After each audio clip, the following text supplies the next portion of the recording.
Alhamdulillah, wassalat wassalamu ala rasulillah. Chers frères, le livre de ce soir, c'est un livre très important parmi les ouvrages de Cheikh al-Islam ibn Taymiyyah, rahimahullah, qui s'intitule Al-Furqan bayna awliya ar-Rahman wa awliya ash-Shaytan. C'est-à-dire qu'on pourrait traduire comme le discernement entre les alliés du tout miséricordieux et les alliés du diable. C'est-à-dire comment faire la différence, comment faire la distinction entre les alliés d'Allah et les alliés du diable. Ce livre, l'auteur il l'a écrit à titre de réfutation à certains soufis extrémistes qui prétendent avoir des pouvoirs, qui prétendent faire des miracles, qui prétendent pouvoir se passer d'adorer Allah subhanahu wa ta'ala, ou qui prétendent également pouvoir transgresser certains interdits d'Allah subhanahu wa ta'ala, tout ça au nom de l'adoration. Tout ça parce qu'ils sont élus par Allah, ils sont choisis par Allah, ils ont un statut particulier dans la communauté, donc ils peuvent se permettre de faire des choses qui sont bien entendu interdites et qui vont complètement à l'encontre de la religion. C'est pour ça que l'auteur, rahimahullah, il a décidé d'écrire ce livre.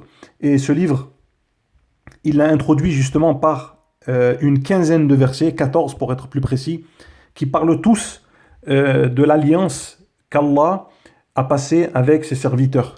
Et le plus célèbre de ces versets, c'est le verset dans Surat Yunus, chapitre 10, Ala inna awliya Allahi la khawfun alayhim wa lahum yahzanun, alladhina amanu wa kanu yattaqun.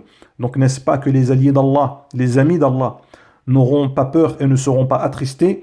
Qui sont-ils? Qui sont les alliés d'Allah? Ceux qui croient et qui restent pieux et qui se maintiennent toujours dans la piété, qui s'efforcent de rester dans la piété.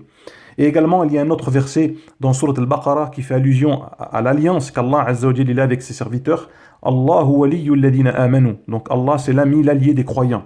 Et ensuite, Allah, il dit dans le même verset Walladhina kafaru awliya'uhum at-taghut. Alors que les mécréants, leur allié n'est autre que le diable. N'est autre que le diable. Et ensuite, l'auteur, il a parlé du hadith rapporté par Al-Bukhari, dans lequel le prophète sallallahu alayhi wa sallam a rapporté cette parole divine. Donc c'est un hadith qudsi, un hadith divin, dans lequel Allah subhanahu wa ta'ala il dit Man aada li waliyan faqad barazani bil muharaba ou faqad adhantuhu bil harb. Donc celui qui s'en prend à l'un de mes serviteurs, celui qui agresse l'un de mes alliés, celui qui cause une injustice à l'un de mes amis, eh bien je lui déclare la guerre. Je lui déclare la guerre. Ensuite l'auteur il a cité une série de preuves pour appuyer ses propos. Alors le livre, très rapidement, il se divise en 14 parties, ou 14 sous-chapitres. Le premier, à travers lequel l'auteur il a montré que les meilleurs alliés, les chefs des alliés d'Allah, ce sont les prophètes et les messagers. Et c'est sur eux qu'on doit prendre exemple. La deuxième partie, c'est que un croyant, il peut à la fois avoir en lui une partie d'alliance vis-à-vis d'Allah et une partie d'alliance au diable. C'est-à-dire qu'un croyant, il peut avoir en lui de la croyance, il peut avoir de la foi, mais il peut avoir aussi de la perversité. Il peut avoir une partie de soumission et une partie d'hypocrisie. Et ça, c'est bien connu chez les savants, et le prophète sallallahu alayhi wa sallam, il en a parlé dans un nombre de hadiths qui sont très connus, alhamdulillah. La troisième partie, c'est que les alliés d'Allah, ils se divisent en deux catégories. Les alliés d'Allah se divisent en deux catégories. Il y a les modérés, al-muqtasidun, et il y a as-sabiqun, c'est-à-dire ceux qui devancent les autres dans le bien. Et tous les deux sont des alliés d'Allah. Sauf que les modérés ont des degrés moindres que ceux qui sont rapprochés d'Allah subhanahu wa ta'ala. La quatrième partie, c'est justement le détail, de ces catégories qui sont citées dans le Coran. Allah subhanahu wa ta'ala il a dit ثم أورثنا الكتاب الذين اصطفينا من عبادنا فمنهم ظالم لنفسه ومنهم مقتصد ومنهم سابق بالخيرات بإذن الله. Donc c'est ainsi que nous avons fait hériter le livre à une partie de nos serviteurs. Certains d'entre eux sont injustes envers eux-mêmes, d'autres sont modérés et d'autres devancent les autres dans le bien. Ça, ce sont les trois catégories de personnes qui auront au paradis. Dans ces trois catégories de personnes, il y a des gens qui sont injustes envers eux-mêmes, c'est-à-dire qu'ils délaissent une partie des obligations ou qu'ils font certaines désobéissance. Les modérés, ce sont ceux qui font les obligations et qui évitent les interdits. Et ils ne font aucune œuvre surérogatoire. Et ils ne délaissent pas également les œuvres détestables.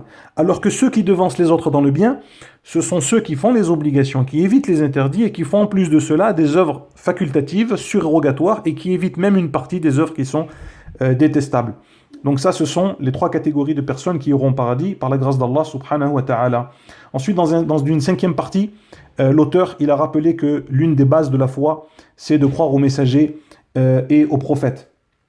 Ensuite, il a parlé que la foi, elle peut être générale et elle peut être détaillée dans le cœur du croyant. Et que c'est comme ça que les gens ils se distinguent dans leur degré au paradis. C'est-à-dire que plus tu connais la foi, plus tu connais les branches de la foi, les détails de la foi, et bien plus tes degrés ils seront importants auprès d'Allah dans l'au-delà. Ensuite, il a rappelé que la base de l'walaya, c'est-à-dire l'alliance à Allah, c'est la foi et la piété.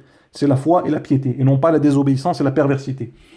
Dans un huitième partie, qui est un très beau chapitre très important, l'auteur, rahimahullah, il a démontré que les alliés d'Allah, les amis d'Allah, ils ne se distinguent pas par une tenue vestimentaire particulière, ou une coupe de cheveux particulière, ou une attitude particulière, ou une appellation particulière, mais ils sont dans toutes les catégories de la communauté du prophète Mohammed sallallahu alayhi wa sallam.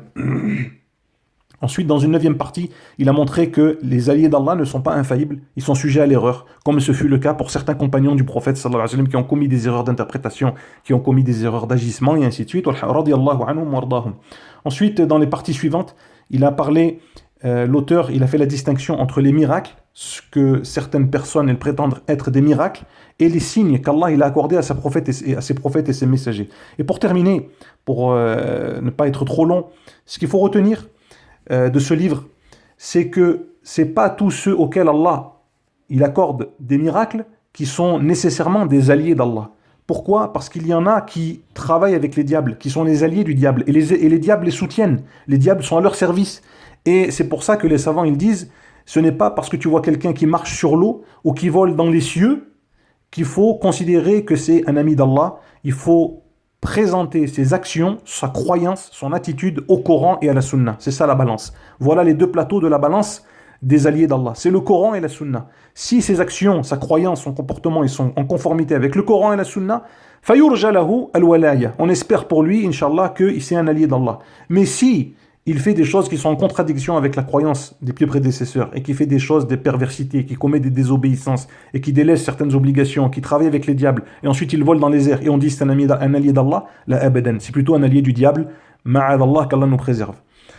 Wallahu a'lam wa sallallahu wa sallam ala nabiyyina Muhammadin wa ala alihi wa sahbihi.